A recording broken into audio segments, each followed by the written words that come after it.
Chapter 11. All by Electricity. Sir, said Captain Nemo, showing me the instruments hanging on the walls of his room, here are contrivances required for the navigation of the Nautilus. Here, as in the drawing room, I have them always under my eyes, and they indicate my position in exact direction in the middle of the ocean. Some are known to you, such as the thermometer, which gives the internal temperature of the Nautilus, the barometer, which indicates the weight of the air and foretells the changes of the weather, the hydrometer, which marks the dryness of the atmosphere, the storm glass, the contents of which by decomposing announces the approach of tempests, the compass which guides my course, the sextant which shows the latitude by the altitude of the sun, chronometers by which I calculate the longitude, and glasses for day and night which I use to examine the points of the horizon when the Nautilus rises to the surface of the waves.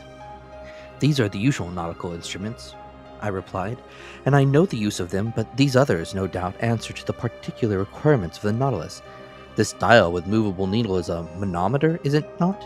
It is actually a manometer, but by communication with the water, whose external pressure is indicated, it gives our depth at the same time. And these other instruments, the use of which I cannot guess?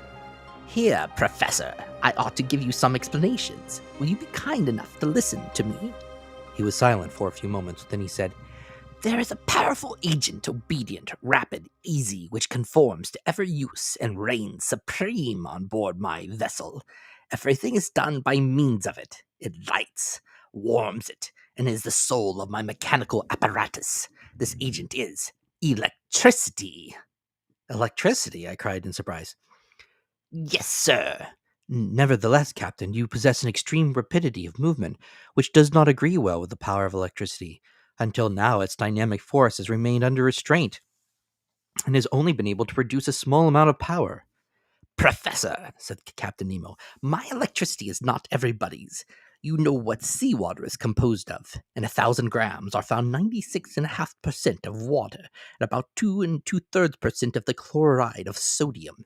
Then, in a smaller quantity, chlorides of magnesium and of potassium, bromide of magnesium, sulfate of magnesia, sulfate and carbonate of lime. You see these. That chloride of sodium forms a large part of it, so it is the sodium that I extract from the seawater and of which I compose my ingredients. I owe all to the ocean. It produces electricity, and electricity gives heat, light, motion, and in a word, life to the Nautilus. But not the air you breathe. Oh, I could manufacture the air necessary for my consumption, but it is useless because I go up to the surface of the water when I please. However, if electricity does not furnish me with air to breathe, it works at least the powerful pumps that are stored in spacious reservoirs, and which enable me to prolong at need, and as long as I will, my stay in the depths of the sea. It gives a uniform and unmitted light, which the sun does not. Now look at this clock. It is electrical, and goes with a regularity that defies the best chronometers. I have divided it into 24 hours, like the Italian clocks, because for me there is neither night nor day, sun nor moon, but only that factitious light that I take with me to the bottom of the sea. Look, just now, it is 10 o'clock in the morning. Exactly. Another application of electricity. This dial hanging in front of us indicates the speed of the Nautilus. An electrical thread puts it in communication with the screw, and the needle indicates the real speed. Look, now we are spinning along with a uniform speed of 15 miles an hour. It is marvelous. And I see, Captain, you were right to make use of this agent that takes the place of wind, water, and steam. We have not finished, Monsieur Aeronnaut, said the Captain Nemo, rising. If you will allow me, we will examine the stern of the Nautilus. Really, I knew already the anterior part of the submarine boat, of which this is the exact division starting from the ship's head. The dining room, 5 yards long, separated from the library by a watertight partition. The library, 5 yards long. The large drawing room, 10 yards long, separated from the captain's room by a second watertight partition. The said room, 5 yards in length, mine 2.5 yards, and lastly a reservoir of air 7.5 yards that extends to the bows. Total length 35 yards, or 105 feet. The partitions had doors that were shut hermetically by means of India rubber instruments, and they ensured the safety of the Nautilus in case of a leak. I followed Captain Nemo through the waist and arrived at the center of the boat. There was a sort of well that opened between two partitions. An iron ladder fastened with an iron hook to the partition led to the upper end. I asked the captain what the ladder was used for. "It leads to the small boat," he said. What? Have you a boat? I exclaimed in surprise. "Of course, an excellent vessel, light and insubmersible, that serves either as a fishing or as a pleasure boat." But then, when you wish to embark, you are obliged to come to the surface of the water. "Not at all. This boat is attached to the upper part of the hull of the Nautilus, and occupies a cavity made for it. It is decked quite watertight, and held together by solid bolts. This ladder leads to a manhole made in the hull of the Nautilus, that corresponds with a similar hole made in the side of the boat. By this double opening I get into the small vessel. They shut the one belonging to the Nautilus. I shut the other by means of screw pressure. I undo the bolts, and the little boat goes up to the surface of the sea with prodigious rapidity. I then open the panel of the bridge, carefully shut till then. I mast it, hoist my sail, take my oars, and I'm off." But how do you get back on board? "I do not come back, Monsieur Aeronau. The Nautilus comes to me." By your orders? "By my orders. An electric thread connects us. I telegraph to it, and that is enough." Really, I said, astonished at these marvels. Nothing can be more simple.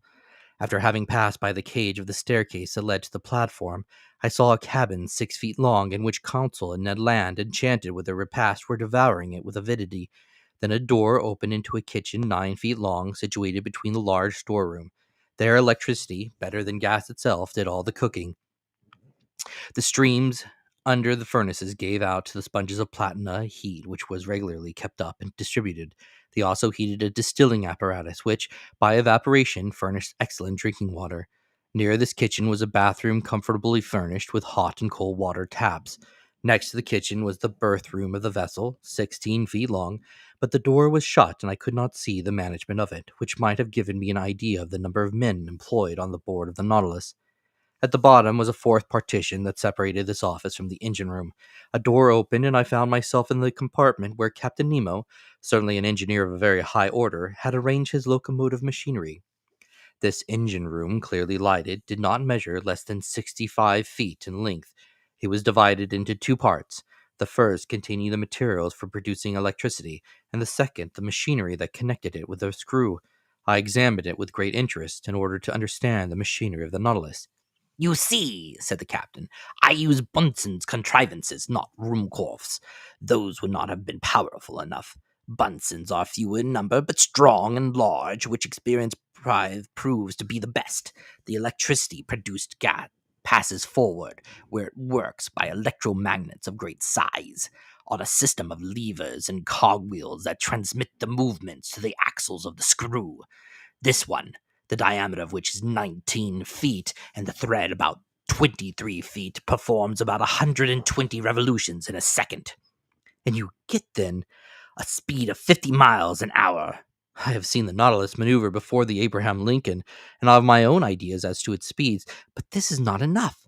We must see where we go. We must be able to avert it to the right, to the left, above, below. How do you get to the great depths, where you find an increasing resistance which is rated by hundreds of atmospheres? How do you return to the surface of the ocean? And how do you maintain yourselves in the requisite medium? Am I asking too much? "Not at all, Professor," replied the captain with some hesitation. "Since you may never leave the submarine boat, come into the saloon. It is our usual study, and there you will learn all you want to know about the Nautilus."